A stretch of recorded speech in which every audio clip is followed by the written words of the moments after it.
Shiny welcome and welcome back to my channel. তো আজকে আমি তোমাদের সাথে শেয়ার করতে চলেছি কলকাতার কিছু বেস্ট পূজা প্যান্ডেলসের ভিডিও।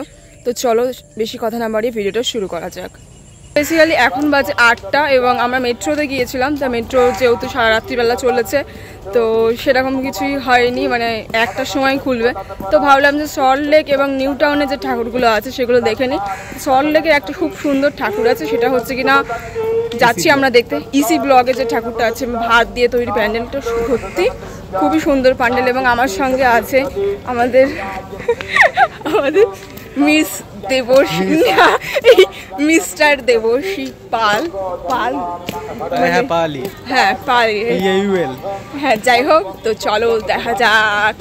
নিউ টাউনের ইসি ব্লগে যে ঠাকুরটা ছিল সেইটা কিন্তু একেবারে ভাত দিয়ে তৈরি করা হয়েছিল এবং ঠাকুরটার থেকে শুরু করে প্যান্ডেল কিন্তু পুরোটাই ভাত দিয়ে তৈরি করা হয়েছে। তো চলো দেখা যাক।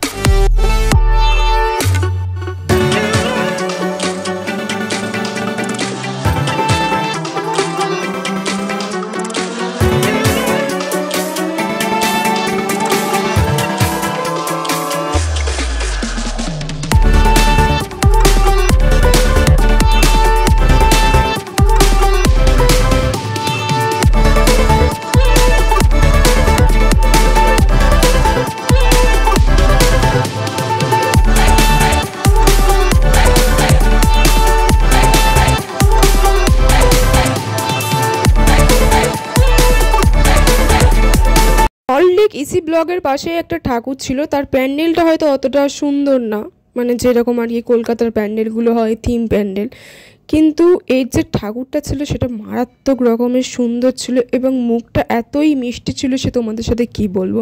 তো চলো বেশি কথা না বলে তোমাদের সাথে ঠাকুরটা শেয়ার করা যাক।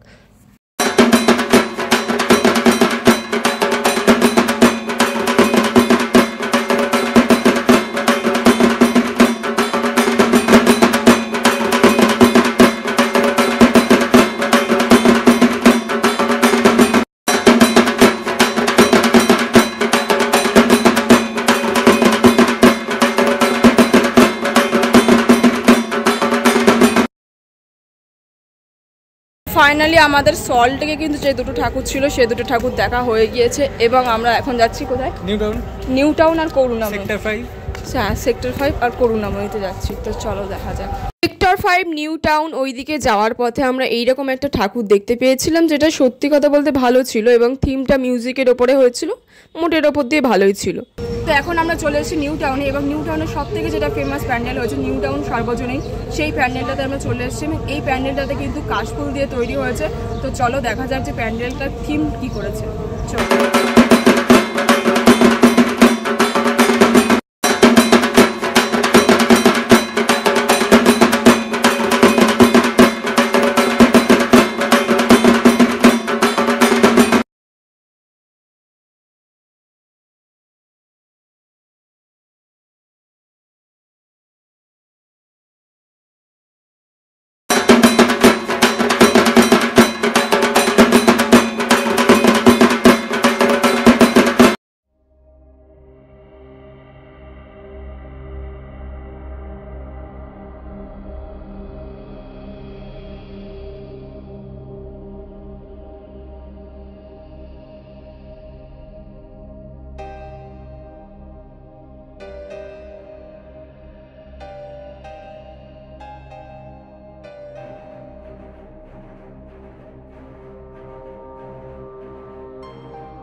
টাউনের ঠাকুরগুলো দেখার পরে এবং মেনলি একটা ঠাকুরই দেখেছি আর কি, তারপরে আমরা চলে গিয়েছিলাম কালীঘাটে।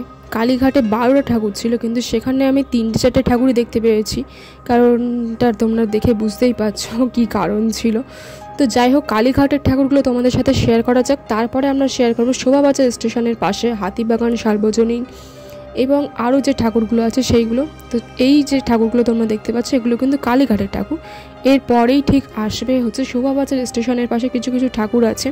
পার্ট 1-এ কিন্তু অলরেডি দেখানো আছে কিছু কিছু ঠাকুর, যেমন কুমোরটুলি পার্ক, আরও আহিরিতলা, এইসব আছে। কিন্তু এই পার্টে কিন্তু তোমরা দেখতে পাবে যে আর যে বাকি যেগুলো আছে সেগুলো হাতিবাগান, সার্বজনীন থেকে শুরু করে যে ফেমাস যে প্যান্ডেলগুলো হয়েছে কাশী বসলেন সেইগুলো তোমরা দেখতে পাবে। এবং এটা কিন্তু 66 পল্লীর ঠাকুর। ঠাকুরটা দেখো কত সুন্দর, ছৌ নাচের ওপরে কিন্তু তৈরি করা হয়েছে ঠাকুরটা, এবং অন্যরকম দেখতে। মানে আমার ইউনিক জিনিস খুবই ভালো লাগে, যে জিনিসগুলো ইউনিক। আমার তো মনে হয় কালীঘাট যে মেট্রো স্টেশন আছে সেখানেই সবথেকে বেশি ভিড় হয়েছিল সপ্তমীর দিন। এবং আমার যেটা মনে হয়েছে সপ্তমীর দিন যাওয়াই আমার উচিত হয়নি। প্রথম দিকে তৃতীয়া চতুর্থীর দিকে গেলে ভালো হতো, কিন্তু তৃতীয়াতে আমরা অন্য সাইডে গিয়েছিলাম আর কি, তাই জন্য এই সাইডটা আসা হয়নি। এবং সপ্তমীর দিন এখানে এত ভিড় হয়েছিল, দিনের বেলা ও পর্যন্ত ভিড়, সেই রকম ভালো করে মানে ভিডিও ক্যাপচারই করা যাচ্ছিল না, মানে এত ভিড়, মানুষের মাথা চলে আসছিলো লিটারেলি। কিন্তু যেগুলো মোটামুটি আমরা দেখেছি ঠাকুরগুলো দেখে একদম পুরো মন ভরে গিয়েছে, কারণ ঠাকুরগুলো সুন্দর ছিল এবং প্যান্ডেলগুলো সুন্দর ছিল। কালীঘাটে যে প্যান্ডেলগুলো ছিল সেখানে আমি একটা জিনিস লক্ষ্য করে দেখলাম, সেখানে কিন্তু ওপেন প্যান্ডেল বলতে ঠাকুরটা আর কি মেন করেছে, কিন্তু প্যান্ডেলগুলো কিন্তু আহামরি সেরকম কিছু করেনি। মানে বাইরে প্যান্ডেলের বাইরে থেকে ঠাকুর তোমরা দেখতে পাবে। কিন্তু অন্য জায়গায় যেরকম শোভাবাজার বা অন্য সাইডে যে মেট্রো স্টেশনগুলো আছে সল্টলেক, সেগুলো কিন্তু তোমরা ঠাকুর কিন্তু প্যান্ডেলের ভেতরে ঢুকে দেখতে হবে। এবং রাস্তার ধারে যেতে যেতেই এরকম বেশ কিছু ঠাকুর আমাদের চোখের সামনে পড়েছিল, যেগুলো অসম্ভব সুন্দর ছিল। অবভিয়াসলি এগুলো থিম প্যান্ডেল না, এগুলো ছোটো ছোটো প্যান্ডেলের ঠাকুর, তাও কিন্তু সুন্দরই ছিল।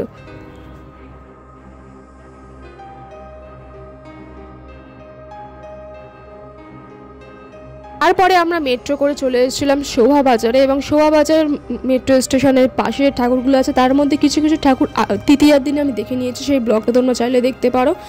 এবং আজকে বাদ বাকি যে ঠাকুরগুলো আছে সেগুলো তোমাদের সাথে শেয়ার করি। এটা হচ্ছে হাতিবাগান সার্বজনীনের ঠাকুর। এই ঠাকুরটার থিমটা কি করতে চেয়েছে আমি ঠিক বুঝতে পারিনি, পুরনো কলকাতার থিম করতে চেয়েছে নাকি নটরাজের কিছু করতে চেয়েছে। যাই হোক, ভিড় কিন্তু দেখতে পাচ্ছ আস্তে আস্তে বেড়েই যাচ্ছে। এটা আমরা কিন্তু কাশী বসলেনের এখানে গিয়ে দাঁড়িয়েছিলাম, এবং কাশী বসলেনে ওখানে গিয়ে 1.5 ঘন্টা দাঁড়ানোর পরে আর কি ভিড় আস্তে আস্তে কমছিল তো না আরও বাড়ছিল। ভিআইপি লাইনেও পর্যন্ত ভিড় ছিল, মানে বুঝে দেখো, যদিও আমরা ভিআইপি লাইনে যাইনি, নর্মাল লাইনে দাঁড়িয়েছিলাম।